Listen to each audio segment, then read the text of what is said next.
I wouldn't want to fight Luis Rivera. I mean, like, that kid has no fear. Like, you'd have to kill him. You're not going to hurt him. And I know you haven't asked this question. I never in a million years thought Katie would have lasted this long. The fact that she rode this train all the way to 2 trials. So what do you attribute that to? And then Carm, you'll jump in. I think the Adelsons have been paying her freight. They've been paying her silence. Sigfrido is in prison for life. She's in prison for life. What would cause somebody to stay quiet like that? Welcome to the global phenomenon, Surviving the Survivor, where we're all just trying to survive in a rough world. Carm, we are closing in very, very quickly on episode 100. And something interesting happened this week as we approach episode 100.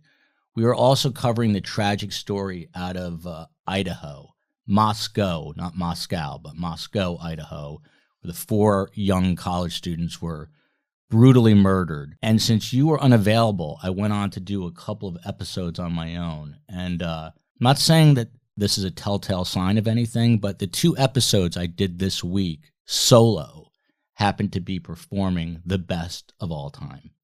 I told you. It's a time for me to retire. You can tell me. Finally, at 83. You can tell me, is it a real blow to your ego, or are you okay with this? No, I'm very proud. You know that the student has to outperform the teacher. The teacher, yes. Do you want to help my son? His company, Content Partners Media, specializes in brand video and content creation for innovative companies and others. Please go to www.contentpartnersmedia.com and hire him. I repeat, please go to www.contentpartnersmedia.com.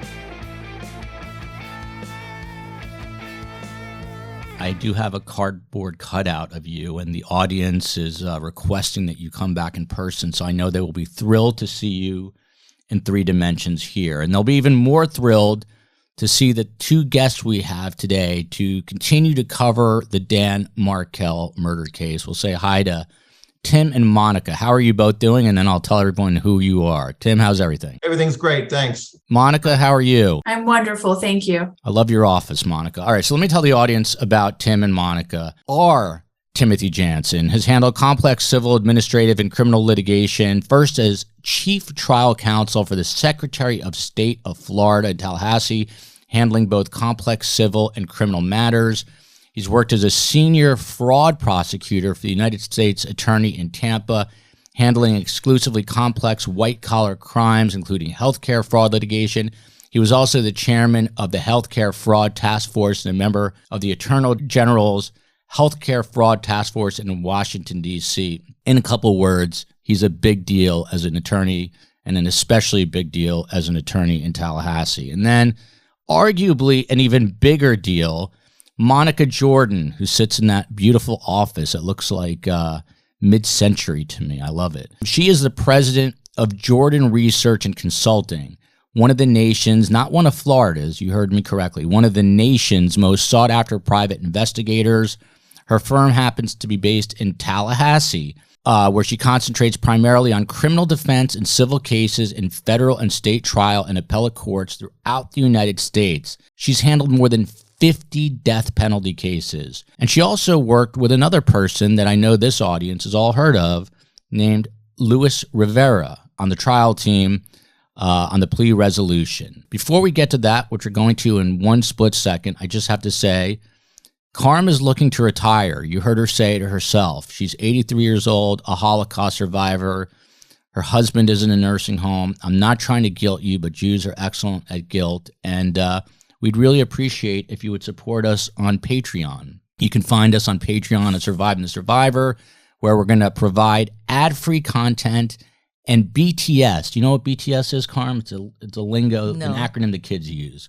Behind the scenes. So we're going to give you ad-free content and behind-the-scenes looks at interviews and the dysfunctional dynamic between Carm and me.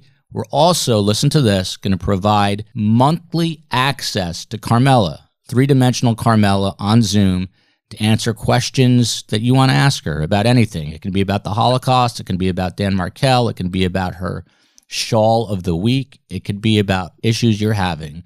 She is a licensed therapist, not legal to practice in Florida, so she can talk to you as a friend, not a therapist. But we have these two phenomenal guests. Very first thing for you, Monica, tell us about business relationship with Luis Rivera. How did you get involved, and what can you tell us about your role that you played in relation to him? After Luis was charged, he got court-appointed counsel. He had David and Chuck Collins. The government was seeking the death penalty, and I was primarily brought in as a mitigation specialist because that's what I do. I work on death penalty cases to help explain to the jurors why the death sentence is not needed or applicable. In this case, it was a little bit more unique because both David and Chuck Collins, the lead counsel and second chair lawyers, were demanding speedy in a case that, as you can tell, was really had an unbelievable amount of material. So when I was originally brought in, I was brought in not on the guilt innocence side of this, but it was more for the mitigation side. So in a case like that, you become very familiar with the client very quickly because you're talking about very in-depth personal stuff. Carmela, you understand this better than anybody doing licensed clinical, social work and counseling. These interviews lead you to talk about some of the deepest, most painful, traumatic experiences in somebody's life. And that's what we use to help explain to a jury why they ended up in a situation like this. In this specific case, because we were demanding speedy and going so fast, we ended up getting to a point where a plea resolution was in Luis's best interest. So there was a proffer involved. Forgive my ignorance because I'm not an attorney. I'm just a former journalist and I bring on the experts. So was this basically to vet him in regards to this proffer, or am I way off the bat here? The proffer is an opportunity for the defendant to give information that will help the government resolve the case and offer him a plea resolution. I would say Luis pretty much broke the case for the government, and without Luis, they wouldn't have had much to go forward with. I guess the way I thought of it, and correct me if I'm wrong, they bring on a person like you to vet what is being told to both the defense and the state to make sure that the information he is providing is accurate. Sometimes Tim can probably better explain a proffer, but my role initially was for mitigation to avoid the death sentence in this case if we'd gone to trial. But the proffer was they weren't going to offer him a resolution, a plea of any type until they heard what he had to say. I see. So you were there to make sure he didn't get the death penalty. So you were digging into him, including his upbringing, I assume, and things of this nature to make a case. Luis had a very rough childhood. I'm making this up right now, but maybe his father was abusive. Whatever the case may be, you were looking into details related to him that would keep him from potentially getting the death penalty before there was a plea deal. Yeah, that's absolutely accurate. As the case developed and he did the proffer and then they entered into some negotiations for a resolution via a plea, I became more of maybe a handler because this was a really tough situation for everybody involved. Can you tell us a little bit about Luis, the kind of person he is and what you learned from this? He's not an educated man by the sense of lawyers, doctors, counselors, therapists, but he's very street smart. He has a very strong work ethic and he's honest. I know that sounds a little bit like an oxymoron. He's doing federal time for a drug conspiracy. He's caught up in this horrible, horrible tragedy of the death of Dan Markel. But, the meat of the coconut with this guy is he's been very honest with the government.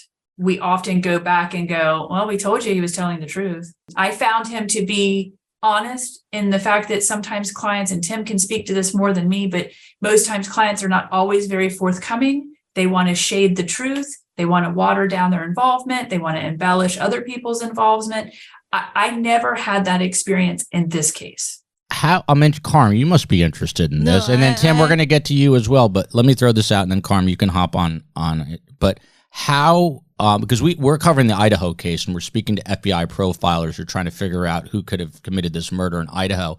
But what are you looking at? What are telltale signs to know if someone is being truthful?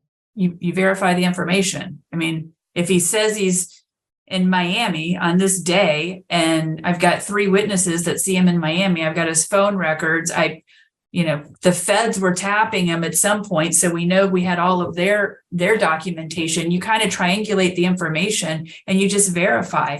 The first adjective you said, the first word you said, he's honest. And I was wondering if it has anything to do with him being Latin king in the like gang code. Gang code, and gang members have their own a question of honor and how they behave and how they face the world. They have their own ethics, and I wonder if that's part of that.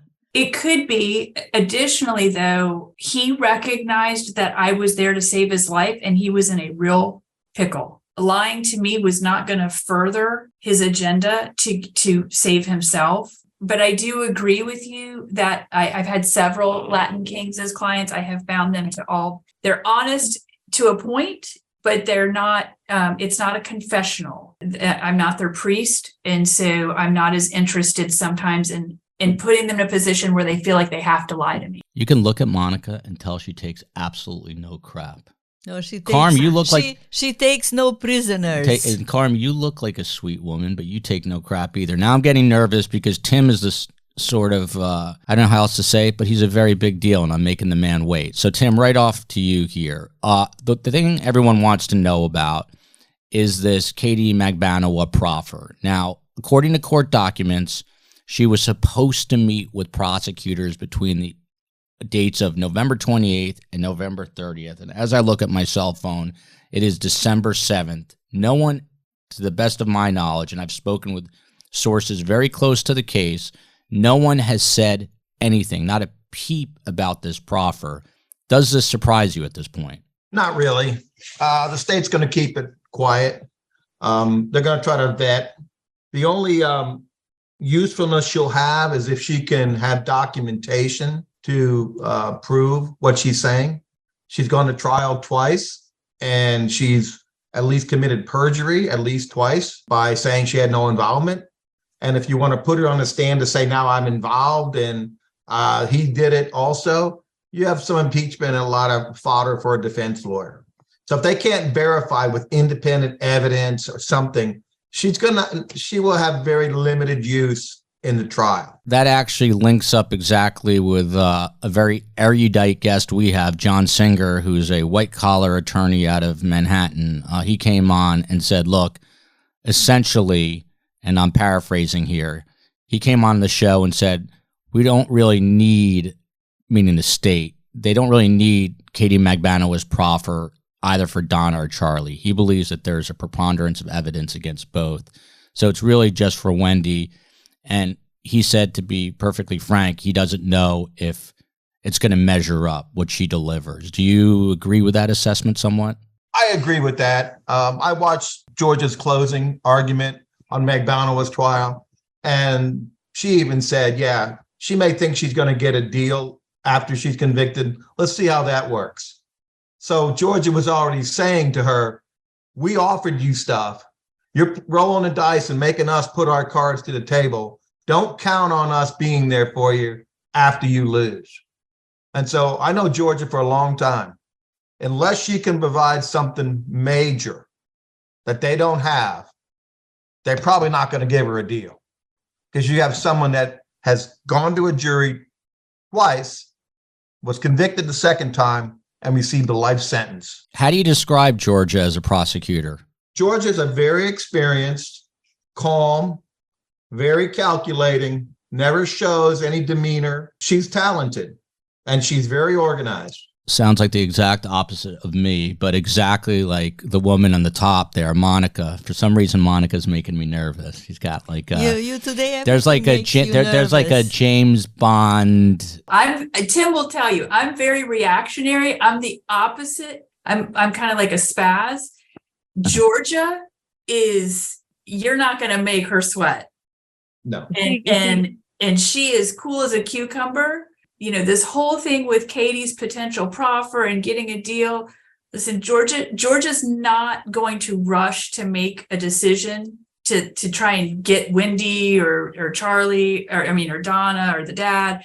She can wait that out. There's no statute of limitations on murder. She's not going to make a foolish decision to like race to the finish line and screw this whole thing up. I mean, Tim's absolutely right. I mean, she's very talented, and you're not going to light all these little fires around her and get her flapped up. Not in a trial, not in the long-term strategy. So you guys are both in Tallahassee. You're, the center of this all. Monica, just taking kind of a bird's eye view of the Dan Markel case, what has it been like for Tallahassee? I mean, how impactful of a case has this been? I hate to say this, but we have so much going on in a negative capacity that it's on to the next shiny object. Globally, though, people have really zeroed in on this Markel case. And I think it's because there's so many players. We kind of resolved one thing with Katie and Sigfrido, and now we've got Charlie indicted, and now we've got Charlie's trial coming and his host of lawyers from South Florida. And so it just kind of is like this slow burn. And I will tell you, this whole case started, and there was a lot of fighting between who was going to take the case, the states or the feds. The FBI wanted to take this case federally. The state attorney back then, Willie Meggs, fought to keep it in state court. And there was a lot of questioning about how Meggs handled the investigation at the very beginning. Tim, what was your take on that? There's obviously a lot of controversy. There's this guy Weinstein that I think was the Senate, either in the state Senate or the president of the state Senate, that people allege he was who's connected, friendly with the Adelson family. So there's allegations that Meggs was playing politics, not acting quickly enough. What was your take on that whole situation with Meggs? Did this drag out too long? Well, I dealt with Meggs on with Jameis Winston case. So I worked directly against Meggs. I know how he operates. This was a very puzzling case. The agents, when they were going to go talk to Sigfrido Garcia, they wanted permission to bring a state prosecutor to Miami, approach him, give him 15 minutes to cut a deal, and let him know that if you cut the deal right now, this prosecutor can give you a deal right now, so he couldn't contact anybody. Mr. Meggs turned that down and said, just go talk to him. Well, once they went and talked to Sigfrido, he didn't talk. He ran out of the office. Communication started with all the other players, and it really hurt the investigation. Monica, I think you deal with this, if I'm right. So when there's potentially a proffer on the table, not in the case of Luis Rivera, I don't think, but with some other clients, are you there to vet out the stories to make sure that they are being truthful? Is that part of what you do? Yes, but I do that before we sit down with the government. Like if Tim and I were doing a case together and we were going to let somebody go do a proffer, we're not doing a dress rehearsal with the government, especially with the United States government, let alone state government. If they're not passing a little bit of a truthful litmus test with Tim and I, we're setting the client up for failure, and we're doing a real disservice to the client to let him go in there and lie to the government, because the first thing, you may not get another bite at that apple. You go and you lie to the government, and you may be one and done. So we make sure the information they're giving is credible and is accurate to the best of their ability. At the risk of completely sounding like an idiot, I would like you to know, who are you working for? Like if I'm a therapist, the person who pays me, I am their therapist. But who are you working? Who are you? Are you working for the defense team? I work at the direction of the lawyer on behalf of the client. So I am a part of that. So you are the defense. Yes, ma'am. Also known as defense. So Tim, for our audience who's very interested in this, pull back the curtain a little bit. What's going on right now? It's very quiet. People are antsy. Every day on Twitter, people are, reacting, wondering what is happening. But if you pull back that curtain, I mean, Monica painted a portrait of Kapelman basically sitting in there, doing this, twiddling her fingers, not giving two craps about what they're saying unless there's something really interesting. So two questions here, and I'm going to get yelled at every time I do this. Ask one question, then ask another, but two questions. What's going on behind the curtain, and what is the threshold in terms of what she has to bring to the table for this to make Georgia excited? All right. So my understanding, and I had a conversation with Georgia prior to all this coming out, that before Magbanua was sentenced, her lawyers were trying to meet and try to work out a deal. It's shifted now. Before the trial, Georgia was offering goodies to help give her immunity to testify, to get a conviction, and maybe go after who she thinks is ultimately responsible. Now that she's convicted, Georgia doesn't have the need as much as she did before. And Magbanua is clearly more tainted now as a witness than ever. So she would agree to sit down and talk with them. She'll have her agents there, the FBI there. She'll listen to what they have to say. She'll go out and she'll independently try to corroborate it. Then she's going to have to decide, am I going to take the unusual step of asking the first DCA to relinquish jurisdiction back to the state on the appeal so that we can then enter a deal where we enter a plea of second-degree murder, leave sentencing opening for the judge, vacate the appeal, and she enters to a second degree and then leave sentencing to the end. That's one way to get around it. Hang on one sec. So I want to get back to that because there's been a ton of conversation. There's been some reporting in the Tallahassee Democrat, which I don't need to tell you guys is a big Tallahassee paper.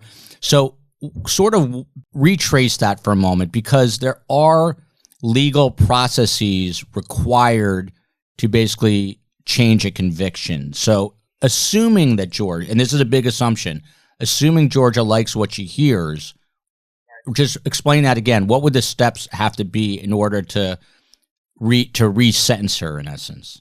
This is an unusual case also, not like normal cases. It's a possible death penalty. The sitting judge has limited ability on a minimum mandatory sentences to overturn a sentence, especially after a jury. So it's on appeal. The defense has appealed the verdict. And while it's on appeal, the local court does not have jurisdiction to do anything. It's in the first DCA. The state attorney could file a motion to relinquish the jurisdiction of the first DA for a specific purpose. And that would be for cooperation, needs, whatever special needs. It's not done very often. I mean, you have to really look and try to find it, but that is a mechanism where they can do the proffer, check it out before they file anything, verify it, and then they got to make a determination. Is it that important to use her and to get rid of that life sentence? They have to go to the family of the victim. They have to go to Markel's parents and say, do you agree if we take this life sentence away and allow her to cooperate and possibly get less than that by cooperation? But the Markel family, I mean, there's a requirement, and forgive my ignorance again, but there's a requirement, as I understand it, for the state to run it by the family, but they're not the final arbiter, right? Isn't Georgia Kaplan have the final say in this? That's true. Marcy's law says that the victims have a right to be involved, have their input, but ultimately it's the elected state attorney that makes that decision. I don't think after everything they've gone through, it will be a decision that the state attorney will not consider their commitment. It's really unusual, and it's really not unusual that nothing's happening. We're at December 7th.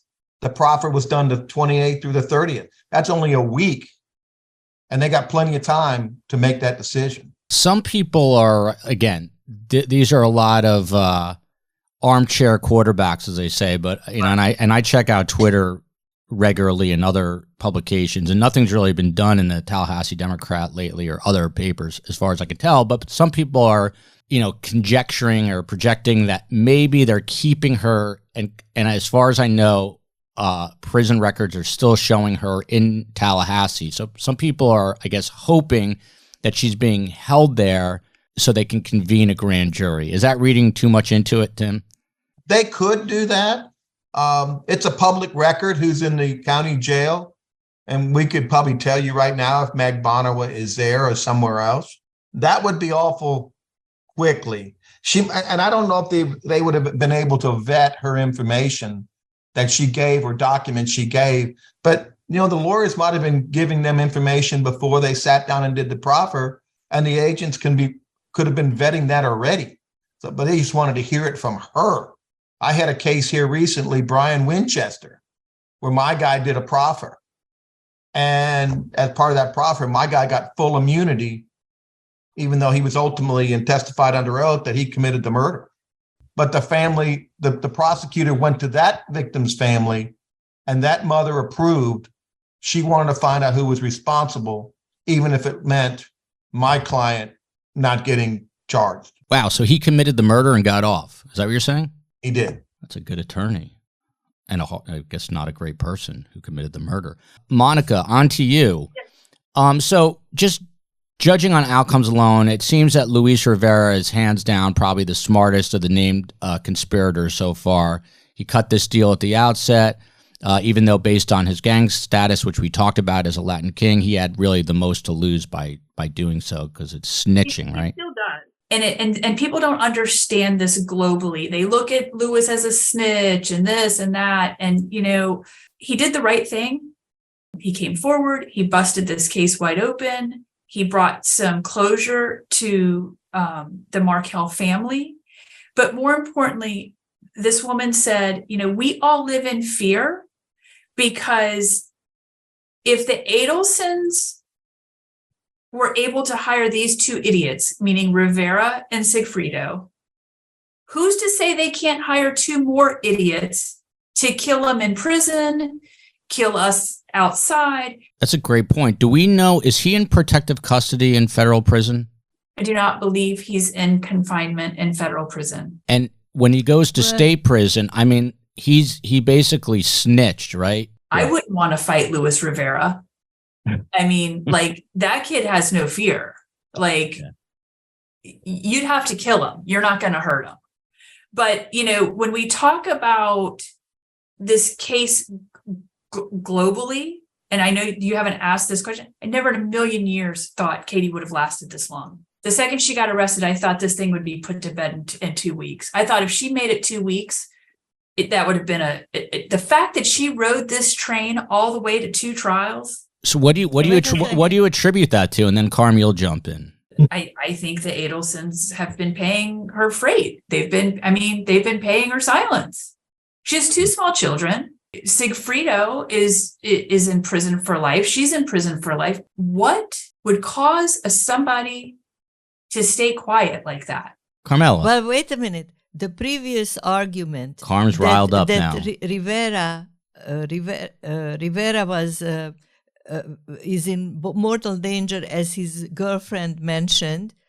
The same argument could be used for Katie Magbanua, that she's afraid if she speaks, if she talks about before Charlie was indicted, that if she was going to speak, that she would be snuffed out. I like that term, snuffed out. Yeah, well, yeah. I mean, those are all valid concerns. I just didn't think Katie really had the bandwidth to survive county jail. So let me ask you this: back to Luis, what do you think it was? Him amongst the other two, meaning Sigfrido and Katie. Why did he decide? Okay, I'm going to speak. I'm going to talk. I mean, it wasn't a matter of being truthful. It was a matter of saving his own ass, right? Yeah. I mean, listen, I very rarely have people volunteer to go serve life in prison. I mean, that's not a fun thing to do. And that was the best he could hope for, was life in prison. They were going to try and stick a needle in his arm. Luis was a very minor, I consider a minor role in this. He's not the shooter. He doesn't benefit greatly. Everybody else seems to benefit a little better than Luis. So, nobody was taking care of him and his family. So he had to step up and do what was in his best interest. I know you worked on stuff prior to the proffer with Luis, but did you really have a concern that the Adelsons could potentially hire other hitmen, maybe even come after you? I mean, was this floating around your head? Well, if they were coming after me, they better pack a lunch. But I wasn't concerned about myself. But I think I never really, compartmentalized it or really kind of put it in that context until Rivera's family was like, listen, man, they hired these 2 yin-yangs. It's not like they can't find two others. And that's when it kind of really became a little bit more in focus for me. So you kind of sometimes lose sight of that. And man, when she said that, it was like, she's not wrong. By the way, I asked my boxing trainer, Josh Dempsey, the son of Jack Dempsey, who served time. Josh served time. He was having drug issues and served 7 years in prison. And just the other day, because Monica said Luis has no fear, I said, Josh, how do you think I would? By the way, Josh was a number 4 heavyweight in the world as a boxer, so he can take care of business. He's one of the scariest dudes I've ever met. Sweetheart of a guy. But I asked him how he thought I would do in prison. You know what he said? Not well. He said you would not do well. On top of, he said the first day he gets there, it's not, you get a sheet of 99 reasons why Jews are the worst people. That's one reason, he said. But the other reason is I'm not the greatest boxer. Anyway, so Ted, Carm, that's your... It cannot be my phone. I switched it off today. Carm, that is your phone, Carm. I apologize profusely. Unbelievable. This is unbelievable. I'm going to work through it. Even Tim is just... Horrified He's dismayed by me. Horrified. 100 episodes and the first time my phone rings. I do all the work and she ruins the hard work. Tim, what if this proffer is a big fat nothing burger? What if we go through this? Because this is what John Singer also said. He thinks that maybe nothing will come of this. And so what if nothing comes of it? People underestimate the strength of a circumstantial case. A lot of trials have circumstantial evidence or direct evidence.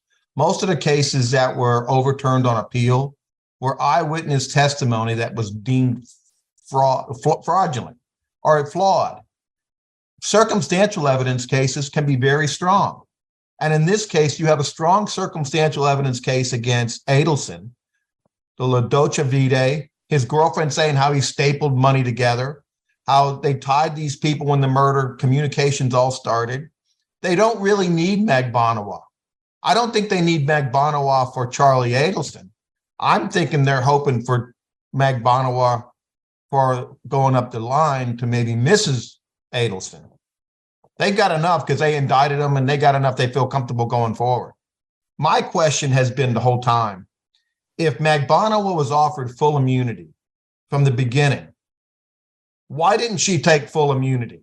Well, I think Monica sort of answered that, and this is a theory among many people, is that the Adelsons are footing the bill for that. They're the payroll, they're the bank for her.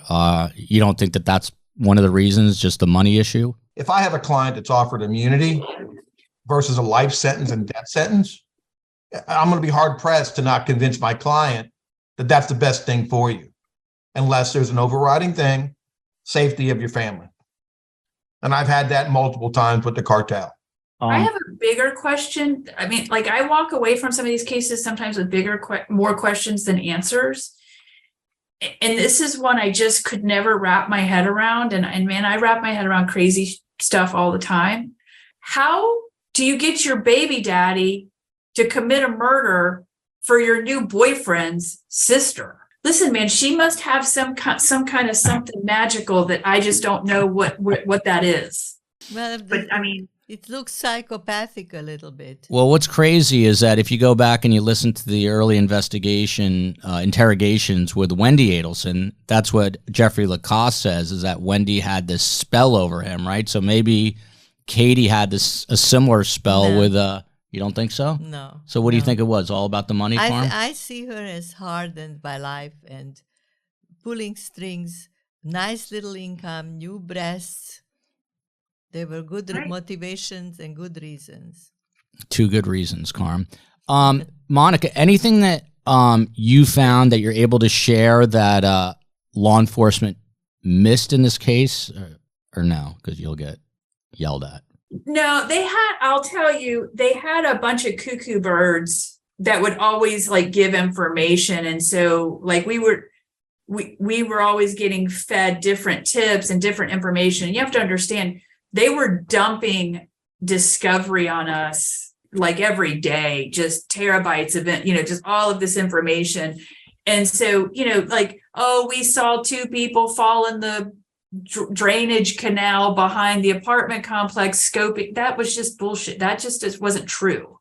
And so having to ferret through that, being full steam ahead, prepping for a trial and in the middle of a plea negotiation. And when I got involved in 2016, we were full steam ahead, but no, I can't say that there was any like big aha, not that I can think of. I mean, the funniest thing to me was these two geniuses shoot a hole in the gas line of their Prius. And so in Lewis's Proffer, which has been played all over Dateline and blah, blah, blah, all these other syndicates, he said they stapled the money, and everyone was like, I don't know. Well, sure enough, Charlie's girlfriend comes forward and says, oh yeah, I used to staple the money in the corner. And that's kind of like when me and Lewis's lawyers were like, well, we told you he was telling the truth. Wow, interesting. Guys are getting inside baseball. Go ahead, Carm. May I ask one question about Rivera? Carm, as I say always, you host the show. You don't have to ask. You just ask the question. You're wasting 7 seconds of time. I'm polite to the court. Get right to the point, Carm. Rivera probably is street smart, has some intelligence, but it was very interesting to me. I don't know if he has dyslexia, or he just never went to school, or why he cannot read. He dropped out of school. He became a father at 13. Got an early start in life, Carm. Not everyone goes to Brandeis University. That's the reason he doesn't read? Well, he came from extreme poverty in a house full of that many children with a father that had his own criminal history problems. Education, it's not the same as how we raise our children. Culturally, it's different. They had extreme poverty, and he went to work. He also, there was some gang affiliation in the family that he was indoctrinated into the gang at a very young age. So he's a lifer when it comes to this. And so when you're committing crimes in the 4th grade and you become a parent at 13, you're not giving a shit about sight words and where the red fern grows. No, honestly, let me tell you something, Carm. I thought he had some fancy things like this. No, Carm, let me tell you some of the school records indicate that he has learning disabilities. Some of the smartest people, I didn't mean to cut you off. Don't know how to read. No, the smartest people I have met on this planet are not quote unquote educated. You know, they're street smart. I can guarantee, I bet you anything that Luis Rivera, if you add up how much money I've made in my life and he's made in his life, cumulatively, he's probably made more. He's a street hustler. But he's also a worker. Like this guy was a brick mason who was pushing, he's strong as an ox. He's pushing a wheelbarrow full of bricks. I mean, he was a worker. He wasn't just a doper.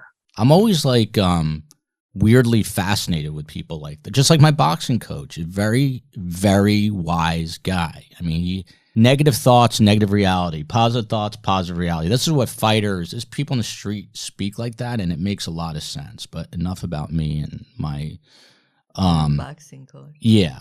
I'm just looking here, Tim, I've got a couple of questions for you. So something that came in from someone a little bit closer to the case. There are allegations in the Markel case of this wealthy family, the Adelsons, basically pulling strings to get what they need out of the system.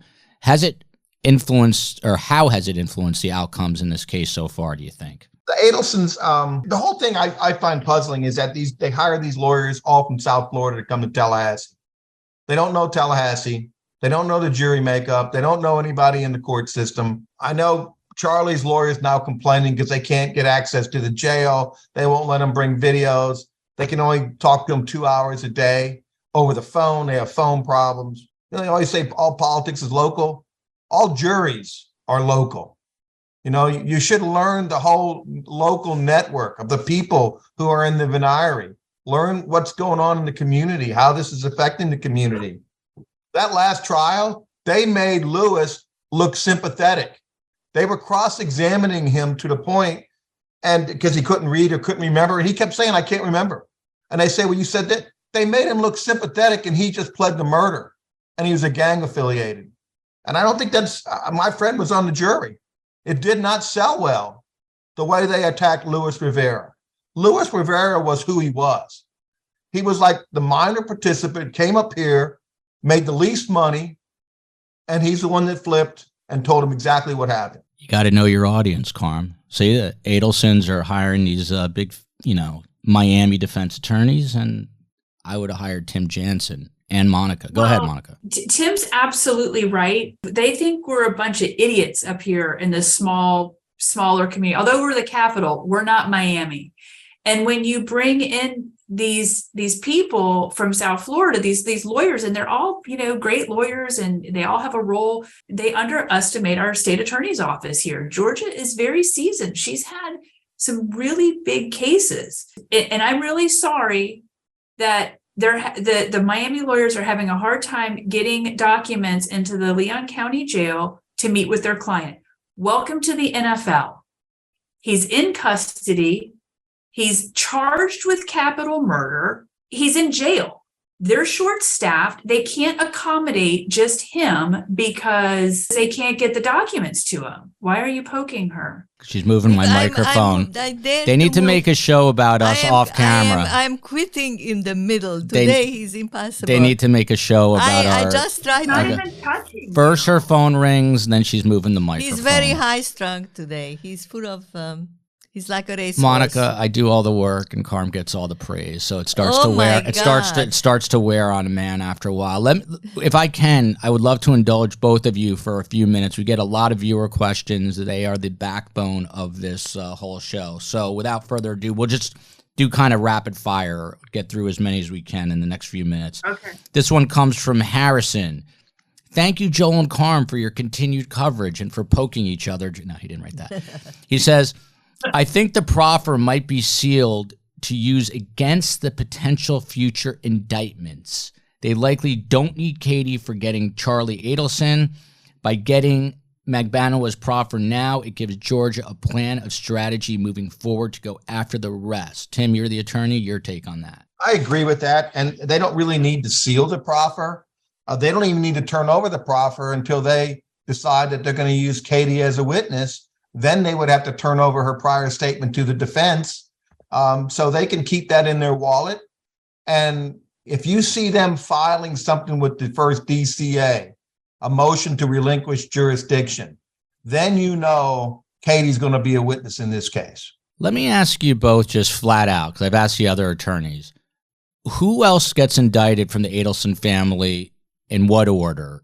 Indicted and then convicted. Monica, I'll let you take a stab at that first, unless you tell me to go F myself. No, I think mom will be next. I think it's a big stretch to get dad. And back to the Katie proffer, Harrison had a great question, and he has a real good understanding of this. But what I think they do need a proffer from Katie, because they have all the circumstantial evidence that the records and those stupid FBI recordings that make your ears bleed when you listen to them. You can't understand shit when you listen to them. Tim knows that. But if she gave up Charlie, oh my gosh, that's like shooting fish in a barrel for Georgia. That's like the easiest lift in the world. That's like a win. Without Katie giving up Charlie, I think there's enough circumstantial evidence that Georgia can still get it across the finish line. But having that would be great. But I think Donna will be next. I don't know. I think maybe dad is a bridge too far, and maybe after mom you'd get Wendy. But listen, that's going to really require Katie to give up. You're going to need Katie to give it up, because I don't think Charlie's going to give it up. Tim, do you think Wendy ultimately gets indicted and convicted? It's going to be hard to indict Wendy. You might believe that she had something to do with it. She certainly benefited from it, but I haven't really seen or heard any direct evidence that implicates Wendy with any of these players. I think she said she met him one time at the beach. Wendy did. Wendy has a very good lawyer, John Laurel, very good lawyer. I think at most, maybe the mom, if they can flip, because the mom made some conversations about after the bump. She said the TV, the $5,000 TV, and talking to him, meaning she's got some involvement she knew. Harvey, I don't think he was out there on the loop. He doesn't seem like he's involved. Katie's going to have to really give something to get the mother. I don't know if they'll ever get Wendy. I know our audience. Yeah, our audience is not going to be thrilled to hear that. No, our audience will be very upset. Let's get through some rapid fire comments here from the Skeeter Girl. Dr. Hamilton made the best case. This is a previous guest who's a JD and PhD on our show. Dr. Hamilton made the best case I've heard about why potentially giving Katie Magbanua a deal is a bad idea. It could be devastating to the judicial system for guilty parties to know they can't stay in the game by playing in the loser's bracket. What do you make of that? I'm interpreting that to mean that he thinks it's bad for the judicial system because once you lose and get convicted, you then want to come forward and go, I know more information, please help me. Listen, the only way I know for Katie to get help right now is for the government to file a motion to modify her sentence. Listen, I've only been doing this 30 years. Like, I'm a lot younger than Tim. I've never, never seen that happen. And, the only reason why Tim was able to save Brian Winchester is because he told everybody where the body was after, a gazillion years of everybody looking. So, that guy that was a big recovery. So I agree with Dr. Hamilton in the fact that I think this could be really devastating for the system, because now everyone's going to take their chances. If we don't win, I'm going to give something up on the back end. The likelihood of that is, I don't see that happening. I'd like to take this moment to once again, for the 4 trillionth time, to apologize to you. You see, I knew that. Maybe I am a little high-strung today, Carm. I went up to Palm Beach to do a podcast yesterday. I'm trying to get my business off the ground once again, doing a lot of things. I pull up, I pick you up, you get in the car, you get out, everyone treats you well, you do the podcast, everyone praises you. Here's a comment for us. Enjoyed this collaboration so much, and I have to say I absolutely love the mom and son dynamic your channel offers. How beautiful. This comment is way too long for me to get to. This one for Tim. If the prosecution already had enough evidence to arrest the other 3, why wait all these years? In my honest opinion, they need Katie. I pray Dan gets the justice he and his family deserve. Would they even be going through this proffer if they had everything they needed? I agree with that sentiment. They offered her, apparently they offered her immunity after her first trial, meaning that Georgia was looking for a bigger picture. My understanding, the first trial, it was 11-1 to convict, and one person didn't want to convict, so they got a hung jury. Georgia's really going to have to, and I agree. You heard the saying, when the train leaves the station, if you're not on it, you're never getting on it. That's 99% of what happens in the criminal arena. I've never seen a case like this where they would give someone who went to trial twice, got life sentence, and then says, now I want to cut a deal. It's only because that family wants the people who are ultimately responsible, that they believe the Adelsons were responsible, that they are agreeing to have the prosecutor at least try to get those people. Next comment comes from Sarah Drummond. Honestly, I hope the proffer stays sealed. Don't get me wrong. I'd love to know what Katie Magbanua has to reveal, but this would just be classic revenge for the Adelholes. There's a new word here, the Adelholes. What do you make of that, Monica? If it stays sealed, that's great. But if it's got anything of value, it's going to come out in a trial. The genie won't stay in the bottle forever. But I do understand that sentiment that it's like, maybe we just let it sit quietly and just let them spin themselves up into a frenzy down there in South Florida. Next comment from CJ. I'm convinced that Wendy Adelson is guilty, and my theory is that Charlie is so irritated with Wendy after watching her interrogation wherein she implicated him over and over that he will flip on her to save Donna Adelson, who will raise the kids herself if she doesn't go down. Maybe he'll make a deal to give up Wendy Adelson to save mommy. I would do that, Mom. I think that is the lifelong analogy of a mother-son relationship in the Jewish community. I think he'll turn on Wendy to save his mother. Yeah. You know what? No, because you don't know why. You don't know why. Because in many previous occasions, it came up that we are just like, our family is just like the Adelsons minus the crime so far. No, it's a joke, but it's a bad joke. But it's not really true, because I would murder someone. Anyway, this next one comes from user, and then we got to wrap it up in 2. I think, Tim, this one's for you. I think the state is foolish not, in all caps. I think that the state is foolish not to arrest Donna now, in all caps, at least so she could start rotting in jail regardless of whether she's convicted or not, even though I totally believe Donna could be convicted tomorrow. Why let Donna live her life without a care in the world while poor Ruth Markel suffers the grave losses that are killing her? Could they arrest Donna tomorrow if they wanted to, Tim? Well, your understanding arresting somebody is by just a probable cause affidavit. The prosecution has to believe that they have sufficient evidence that a jury could find someone guilty. On Donna Adelson, you would have strictly circumstantial evidence. I believe if Donna Adelson was charged with this murder, I believe she would be granted bond. I think her involvement would be so minimal, not that it wasn't necessary because she put her on payroll and she was paying Magbanua. She's had these conversations with her son that are clearly she knows something was involved with Wendy and the TV and these kids, and she had hatred. So there's motive. That those filings in a divorce case clearly show motive. Could they do it if you had a really, really aggressive state attorney's office?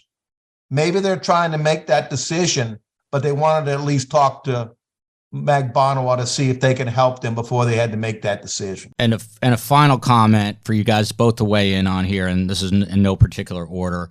Wendy is 100% the ringleader, and Georgia wants her next. There's so much evidence that shows that she had firsthand knowledge about the murder.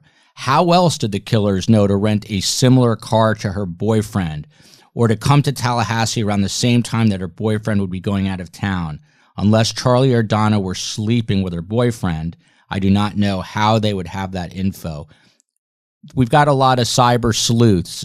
Is that enough? Is that enough to get Wendy? Tim, you're shaking your head. I find it, I've never heard of a hitman renting a Prius to commit a crime. It's crazy that they did. Wendy, I met Wendy during the trial. I met her. I talked to her with John. I will tell you, when I met her, she was mesmerizing. She had that look about her. It was just mesmerizing. And she's clearly smart and intelligent. She's listened to her lawyer. She testified in the same dress, years apart. I don't know if people notice that. She had the exact same dress on. But why? I don't know why. Maybe it's a character. Maybe she was playing a part and that was her outfit for the scene. But she's smart. Does anybody believe she's involved, has knowledge? 100%. Whether they can prove it, that's something else. I never believe that Charlie will flip on his mother or his sister. I don't believe that. He'll go down before he does that. The way the whole thing started was that she was complaining to her mother and her brother about her ex-husband. That's how it started. She was just inciting them to riot. And right. they rioted. Monica, we've got to wrap it up. Any final thoughts, Monica? You were, Tim, don't take this the wrong way, and I'll get yelled at because I've gotten yelled at for saying this, but Monica's my favorite new guest. I don't know why. I feel like I need to come to Tallahassee, and I feel like Monica would drink a scotch on the rocks. My wife would allow this. I'm a cheap date, so it would be one scotch. I think that why risk racing out and arresting Donna and Wendy if you never know what a jury's going to do, and God forbid if they got to walk, then this is what I was saying about Georgia being so smart and methodical and able to play the long game, and it's a marathon, not a sprint.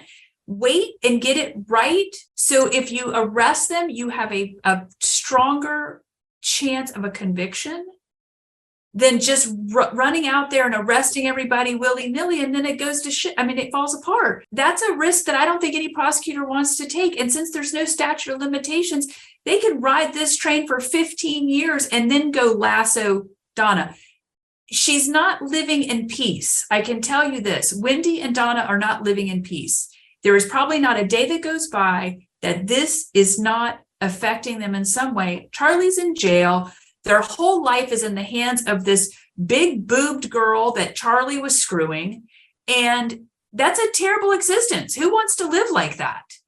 Your life's in the hand of these two jerk-offs. Final comment, and then we got to run. And this comes from Barbara Florence. We will not settle for a cardboard version of Carmela. You're here in 3 dimensions, Carm. I love it. The guests were Monica Jordan, a private investigator. Carm, we are out of time. I'm cutting you off because we have another show. I have to clarify. Once he went to Orlando and I couldn't go with him. He made a life-size cutout of me, and now he walks around. When I cannot participate for my own reasons, he puts the cardboard copy there, just as good as I am. There you go. The guests, Monica Jordan, my favorite new guest. She is the nation's best private investigator. Tim is my new favorite Tim Jansen guest. is Carmela's new favorite guest. Tim, I want you to Google Craig Rivera, Geraldo Rivera's brother. You look just like him. Craig Rivera. I used to work with him. You look like him. Thank you guys so much. Only Thank to please you. me. Love you, America. Love you.